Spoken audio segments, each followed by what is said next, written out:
To understand Narsil's real journey, we have to start out with one thing that Tolkien did tell us for certain. Telchar made it.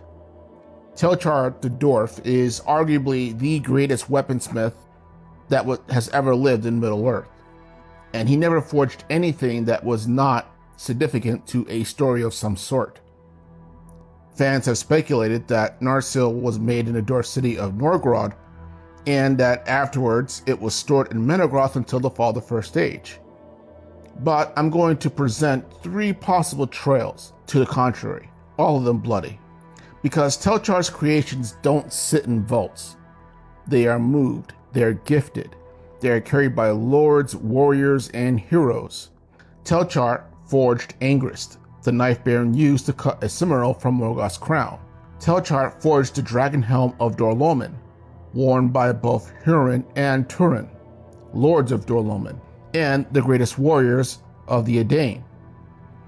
And he also forged weapons for Thingol's armories in Menegroth as well. So, Narsil, a royal grade sword, almost certainly would have followed the same pattern as these great creations. Also, the dwarves didn't just supply it to Sindar elves, but also the Noldor of the eastern faction as well. Considered that Angrist was gifted to Curufin of the Noldor, and this would explain how the knife ended up in Curufin's hands, through trade and migration. If Narsil followed this same route and pattern, it was likely gifted to a high-ranking Noldor lord during the Long Peace, which was after the Noldor's arrival and expansion across Beleriand, but before the Dagor Bragollach and the breaking of the siege.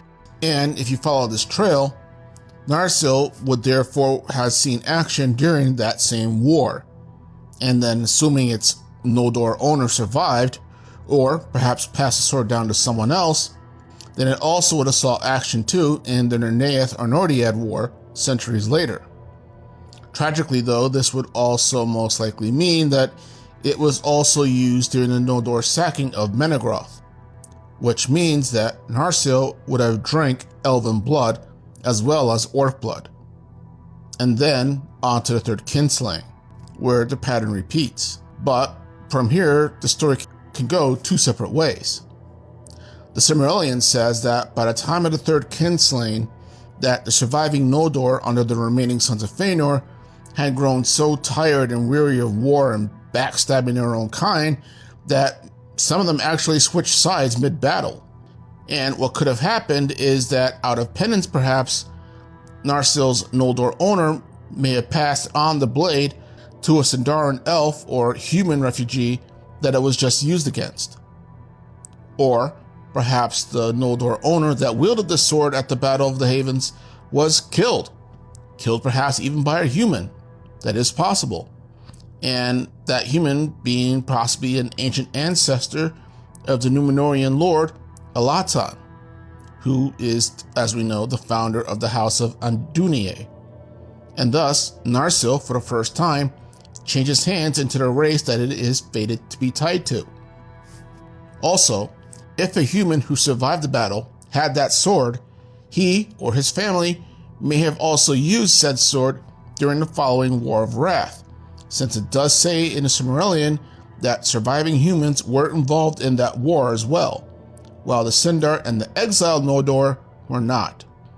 However, if it was not in the hands of a human, then it was still in the hands of an elf lord of some sort, then it would not have seen further action for the rest of the age.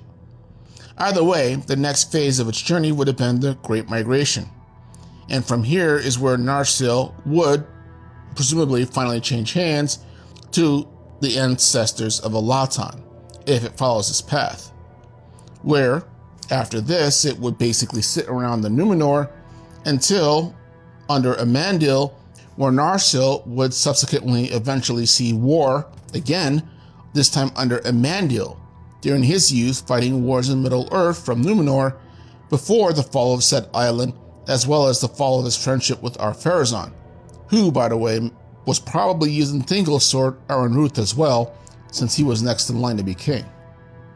That's one path. The second path is that Narsil was given to the Sindar as part of the Dwarven armament of that people after the first rising of the sun and moon, hence the meaning of its name, Narsil. Narsil also could have been part of the armory where it was stored, which is what many fans have speculated, since other weapons were stored there besides. If this was the case, then it would not have been called upon to war until the Sindar's war with the dwarves. However, dwarven weapons were usually given to Sindar elf lords because they were so good. So it's also possible that Narsil was given to a Sindar elf lord and then used on the marches around Doriath until the first Second of Menegroth by said dwarves, where an opposite tragedy would occur, that Narsil would now be drinking the blood of dwarves, the blood of its own creator's race. Now, given that the dwarves succeeded, if Narsil's owner had been killed during said battle, the dwarves would have taken the sword as part of the treasures of Doriath. However, I don't think this is the case, since the Silmarillion says that said treasure was drowned and abandoned after they got jumped by Baron and Green Elves. So, not likely. Thus, this path would have the sword and its Sindarin owner surviving the battle and going into hiding until Dior reestablishes Doriath. But this path leads Narsil straight into the second kinslaying, where now it's going to drink Noldor blood instead of dwarf blood or orc blood. And from there, its story would dovetail into where the first path leads, heading down towards the Havens of Sirion, and my theories there. Now, these are the theories regarding the journey of Narsil prior to the Battle of the Last Alliance, and it's based on how other weapons portrayed by Tolkien were treated, made by great smiths and passed on to great lords and notable warriors. Narsil is certainly a royal blade, and I find it hard to believe, given its creator and its later lineage, that it just sat in a dank vault doing nothing until the latter days of the First Age.